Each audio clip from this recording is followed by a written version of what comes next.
Selamat pagi. Tajuk hari ini ialah ganjaran surgawi. Ganjaran surgawi. Bacaan adalah dari Filipi pasal 2 ayat 6 sampai ayat 11. Filipi pasal 2 ayat 6 sampai 11. Sila dengar.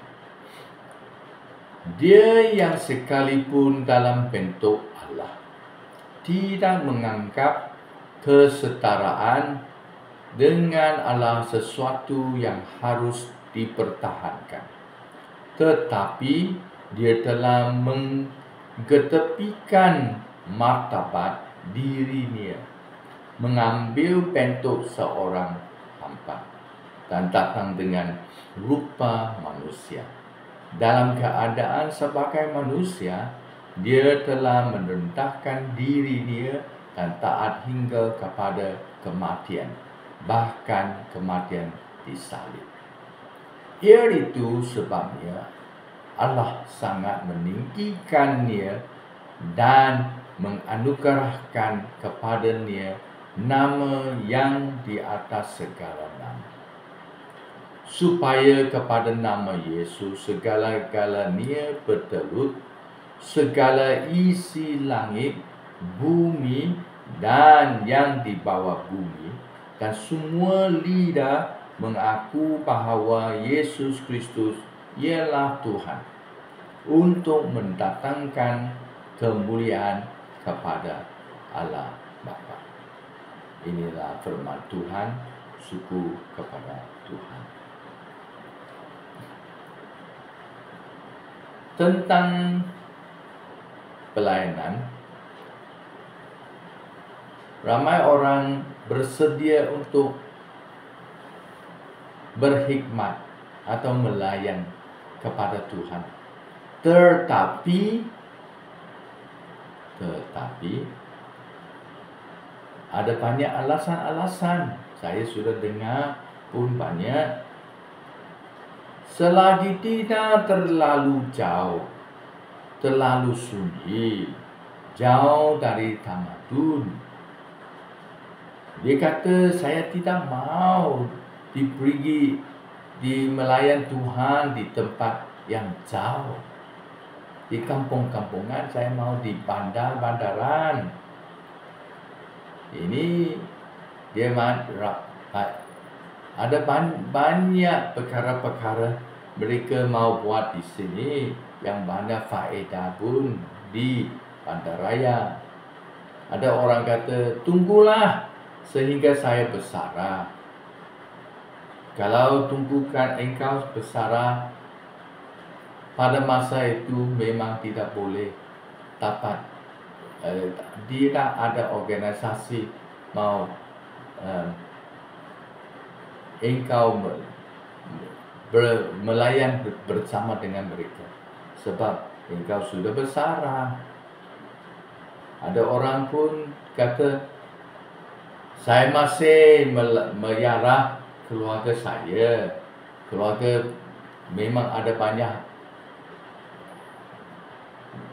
ramai orang di keluarga mau sokongan saya. Ada orang kata, anak-anak saya masih bersekolah, isteri saya perlu bekerja, banyak-banyak alasan.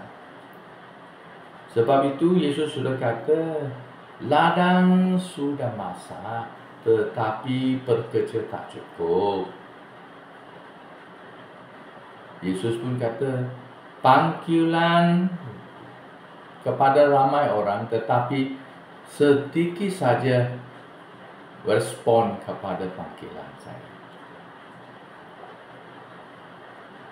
Kalau kita lihatkan bacaan hari ini, kita tanya, mengapakah Yesus ditinggikan? Oh, dia Tuhan sendiri. Bukan, dilihatkan Alkitab ini, dia kata Yesus ditinggikan ialah, dilihat ayat 9, iaitu sebabnya Allah sangat meninggikannya dan menganugerahkan kepadanya nama yang di atas segala nama. Yesus ialah Tuhan. Tetapi Tuhan di sini dia kata, sekarang saya bagi Tuhan, nama Tuhan Yesus yang atas segala nama semua, yang tinggi sekali. Sesiapa dengar nama Yesus, dia tahu kan dia ialah Tuhan, dia ialah yang sangat baik, yang tinggi sekali. Itu syaitan dengan nama Yesus, mereka pun takut. Sebab dia ialah Allah. Tetapi Allah sendiri meninggikan dan anugerahkan nama dia. Kalau kita lihat mengapa nama Yesus ditinggikan, di sini dikata nomor 1, Yesus mendengar panggilan Tuhan. Ayat 6, dia yang sekalipun dalam bentuk Allah, dia ada Allah, tidak menganggap kesetaraan dengan Allah sesuatu yang harus dipertahankan. Dia ialah Allah, tetapi dia tidak anggap kesetaraan yang sama dengan posisi Allah. Tidak. Dia bersedia melepaskan kedudukan dan kuasa. Ada orang kata, sekarang dia bukan Allah, dia sudah jadi manusia, dia bukan Allah. Bukan. Cerita seperti contoh, kalau ada seorang raja, dia di istana, dia ada takhta, dia adalah bodyguard, dia ada askar-askar. Tetapi satu hari dia mau keluar, mau jadi orang biasa. Kalau dia mau jadi orang biasa, dia tidak mau orang kenalkan dia siapa. Dia nomor 1, keluarkan dari takhta dia. Kedua, keluarkan dari istana dia. Ketiga, yang tidak mau bodyguard yang ikut dia. Keempat, tidak ada askar mengikut dia. Dia satu orang saja. Ini kata dia yang sendiri lepaskan kedudukan dan kuasa. Dia sendiri ada. Itulah dia dengar panggilan Tuhan, suruh dia mau jadi manusia. Dia mesti setuju keluarkan dari kedudukan dan kuasa. Kedua, Yesus berjalan batu yang pertama. Ayat 7 dia kata, tetapi dia telah mengetepikan martabat dirinya, mengambil bentuk seorang hamba dan datang dengan rupa manusia. Ini dikata dia adalah posisi dengan Tuhan, tetapi dia mengetepikan, dia keluarkan, dia kosongkan sendiri. Tak ada kuasa, tidak ada nama, tidak ada posisi, tetapi dia pun lagi jadi seorang hamba. Dia sanggup menafikan dirinya dan mengabdikan diri dia sebagai hamba. Bukan sahaja dia itu raja, keluar dari istana jadi orang biasa. Sekarang dia jadi seorang hamba. Dia mau kerja, jadi abdikan sendiri, jadi hamba. Dia kosongkan diri, dia buangkan, dia keluarkan semua kuasa yang jadi seorang hamba. Ini yang batu yang pertama. Kita mesti mau menafikan diri sendiri. Yang kedua, Yesus berjalan sejauh batu kedua. Satu, dia jadi hamba. Kedua, ayat 8 dia kata, dalam keadaan sebagai manusia, Dia telah merendahkan diri dia dan taat hingga kepada kematian, bahkan kematian di salib. Bukan sahaja mau jadi manusia, bukan sahaja mau jadi hamba, sekarang dia akan taat sampai kematian. Sanggup menjadi pengorbanan bagi pihak kita. Dia jadi korban sebab dia tidak jadi korban, mati di kayu salib, kita tidak boleh dibebas. Dia tahu kan, ini dia mesti mau buat. Nombor satu, dia adalah Tuhan. Dia dengar panggilan Tuhan Allah, dia jadi manusia. Dia keluarkan, kosongkan tempat dia. Lepas itu jadi manusia, dia kosongkan sendiri batu yang pertama, kosongkan jadi hampa. Sekarang jangan hampa, dia lagi jatuh dalam batu yang kedua, dia jadi korban. Jadi korban. Ini adalah yang tinggi sekali. Sebab ini kita boleh lihat di Alkitab di sini tulis kemuliaan dan kehormatan surgawi sudah datang kepada dia. Ayat 10 kata, supaya kepada nama Yesus segala-galanya bertelut, segala isi langit, bumi dan yang di bawah bumi, dan semua lidah mengaku bahawa Yesus Kristus ialah Tuhan, untuk mendatangkan kemuliaan kepada Allah. Sekarang kita tahu, selalu kita kata Tuhan Yesus, Tuhan Yesus. Yesus Kristus ialah Tuhan. Dia jadi Tuhan semua dan nama dia yang tinggi sekali. Dan semua yang bertelut dan semua yang mengaku Yesus Kristus sahaja. Nama dia sangat tinggi sampai syaitan pun takut. Dengan nama Tuhan, kita doa dalam nama Tuhan, kita mau kejarkan syaitan dalam nama Tuhan, semua gunakan nama Tuhan. Tuhan pun meninggikan nama Yesus, sebab ini adalah kemuliaan dan hormatan surgawi. Allah sendiri pun rasa bangga anak dia Yesus Kristus jadi Tuhan yang Maha Kuasa. Kalau kita mau jadi seorang juara di dalam championship di dunia, piala dunia, orang mesti mau kerja, melatih banyak masa. Memang itu bukan senang. Ada satu proses. Proses ini mesti adalah panggilan. Lepas itu proses ini kita respon ke panggilan ini adalah jalan batu yang pertama.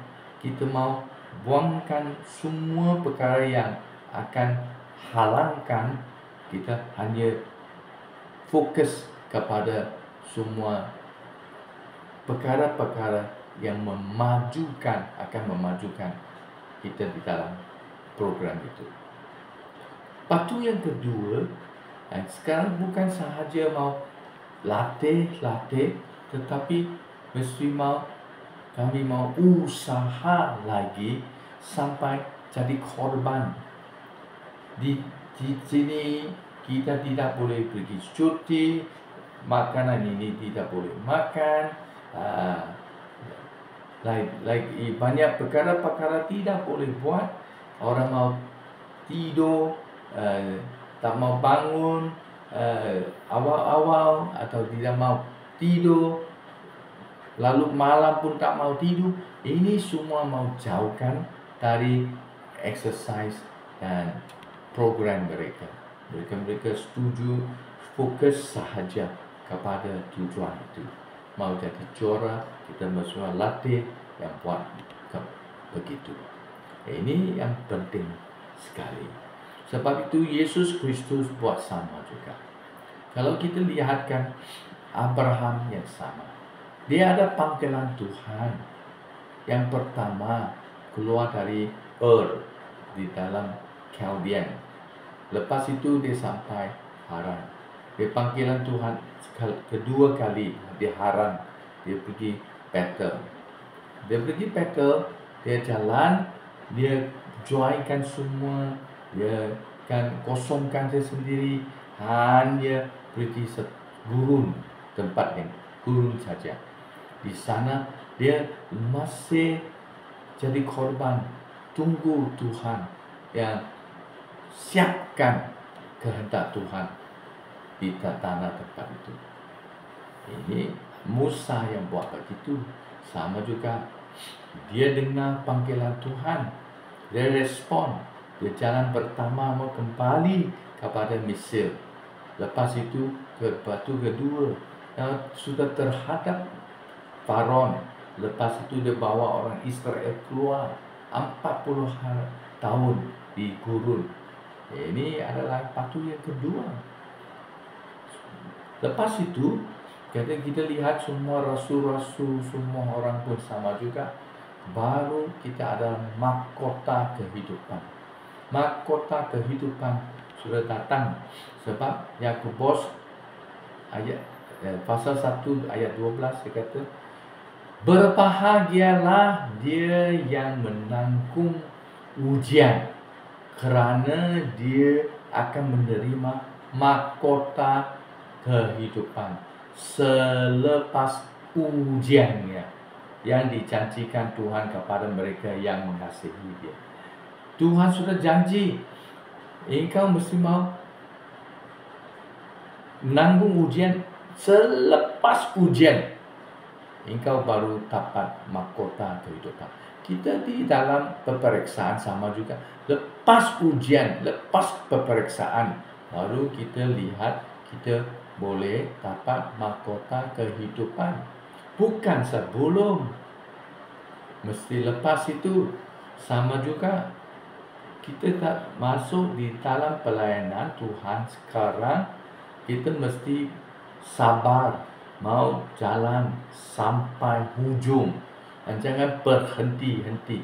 Ada ramai orang masuk seminari, sudah belajar, keluar kerja beberapa tahun, adalah masalah, adalah tekanan, adalah kesulitan, mereka sudah buangkan, keluar, pergi buat kerja-kerja lain.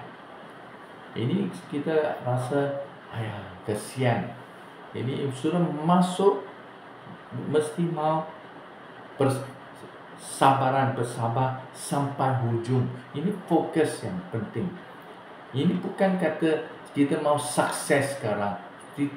Bukan mau sukses sekarang. Kita mau habiskan, tamatkan perjalanan kita. Paulus sudah kata, dia simpankan iman dia sampai hujung. Dia masuk lawan, ini perlawanan dia sampai habis. Dia jalankan perjalanan dia sampai hujung. Ini kita mestikan, kalau di perjalanan kita mau habis. Kalau ini iman, mau simpan iman, kita percaya sampai sungguh-sungguh. Kalau mau perlawanan, kita habiskan, tamatkan perlawanan ini. Ini baru Paulus kata, baru kita adalah mahkota kehidupan. Ini adalah ganjaran surgawi. Bukan sekarang. Sekarang Tuhan memang adalah tolong kami yang boleh atasi, yang senang buat perkara-perkara. Tetapi yang hujung yang penting, hujung dia ialah Tuhan sudah siap sedia, tunggu hari itu, datanglah dia menjemput kita. Mari, mahkota kehidupan sudah sedia kepada engkau. Saya harap kita semua hari ini yang ingati, kita mesti mau menanggung ujian, mau masuk dalam ujian sampai akhirnya. Selepas ujian baru adalah mahkota kehidupan. Ganjaran surgawi akan datang lepas ujian, lepas pelayanan kita, lepas kita sore simpan pelayanan yang sampai akhirnya. Marilah kita doa. Tuhan yang Maha Kuasa, kami serah sendiri kepada Engkau. Sebab di sini kami lihatkan Engkau sudah kata ladang yang sudah siap untuk menuai, tetapi tidak cukup bekerja. Mengapa bekerja tidak cukup? Sebab adalah banyak alasan-alasan. Kami mau comfort, mau dapat sukses di dalam dunia. Kami lihatkan kedudukan, posisi, kuasa, keuangan ini di dalam dunia ini yang penting sekali dari ganjaran surgawi. Ini adalah konsep salah. Tolonglah kami betulkan konsep, biar kami boleh ikut Tuhan, dan kami mau lawan perlawanan rohani sampai hujung. Kami mau simpankan iman sampai tamat. Kami mau maju di dalam perjalanan sampai kami tamat. Kami puji Tuhan, tolonglah kami, biar kami boleh lihat mata rohani kami, boleh lihat kehendak Tuhan, lihat proses dan kerja dan panggilan Tuhan bersama. Kami serah sendiri kepada Engkau dalam nama Yesus. Amin.